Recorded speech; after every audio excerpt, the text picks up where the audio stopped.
दोस्तों, दुनिया में कुछ ऐसे रहस्य हैं जिनके बारे में कई अलग अलग कहानियां मिलती है।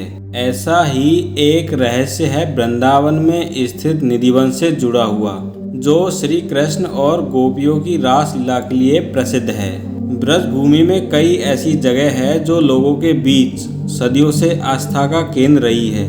वृंदावन में श्री कृष्ण की आज भी मुरली बजती है और राधा रानी गोपियों संग नृत्य करती है। ये सुनकर आपको अटपटा जरूर लगेगा, पर वृंदावन धाम के चमत्कारी निधिवन में ऐसे कई गहरे रहस्य छुपे हुए हैं जिनको समझ पाना हर किसी के लिए मुश्किल ही नहीं नामुमकिन है।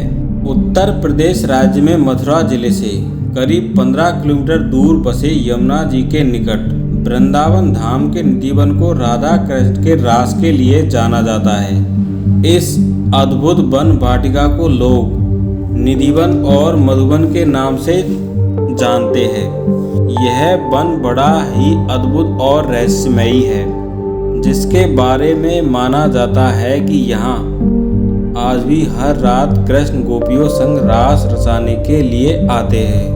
माना जाता है कि द्वापर युग में भगवान श्री कृष्ण ने शरद पूर्णिमा की रात में गोपियों के साथ रासलीला की थी, पर निधिवन को लेकर ऐसा कहा जाता है कि श्री कृष्ण भगवान यहाँ रोज रात को गोपियों के साथ रासलीला करते हैं।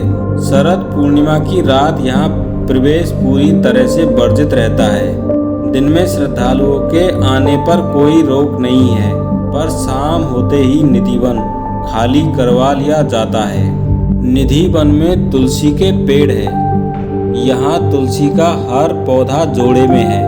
ऐसी मान्यता है कि जब श्री कृष्ण और राधा रास लीला करते हैं तो ये तुलसी के पौधे गोपियाँ बन जाती है और प्रातः सुबह होने पर तुलसी के पौधे में परिवर्तित हो जाते हैं। यहाँ लगे वृक्षों की शाखाएं ऊपर की ओर नहीं बल्कि नीचे की ओर बढ़ती है। ये पेड़ ऐसे फैले हैं कि रास्ता बनाने के लिए इन पेड़ों को डंडे के सहारे रोका गया है। दोस्तों, निधिवन के समीप बने हुए घरों में निधिवन की तरफ खिड़कियां नहीं बनाई गई है। स्थानीय लोगों का मानना है कि शाम के बाद कोई इस वन की तरफ नहीं देखता। जिन लोगों ने देखने का प्रयास किया वे अंधे हो गए या फिर पागल हो गए। शाम 7 बजे मंदिर की आरती का घंटा बजते ही लोग खिड़कियां बंद कर लेते हैं। कुछ लोगों ने वन की तरफ बनी खिड़कियों को ईंटों से बंद करवा दिया, जिससे कोई चाहकर भी इस वन की तरफ नहीं देख सके।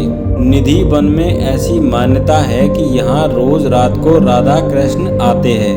रंग महल में राधा और श्री कृष्ण के चंदन के पलंग को शाम 7 बजे से पहले सजा दिया जाता है। पलंग के पास एक लोटा पानी, राधा जी के श्रृंगार का सामान, दातुन, पान रख दिया जाता है। सुबह बिस्तर अस्त व्यस्त मिलता है और लोटा खाली मिलता है। वहाँ पर कोई उपयोग की हुई दातुन भी दिखाई देती है। पान भी खाया हुआ मिलता है। माना जाता है कि इन सभी चीज़ों का उपयोग भगवान श्री कृष्ण और राधा रानी करते हैं। दोस्तों, आपको ये जानकारी कैसी लगी हमें कमेंट करके ज़रूर बताएं और हमारे चैनल को सब्सक्राइब करें।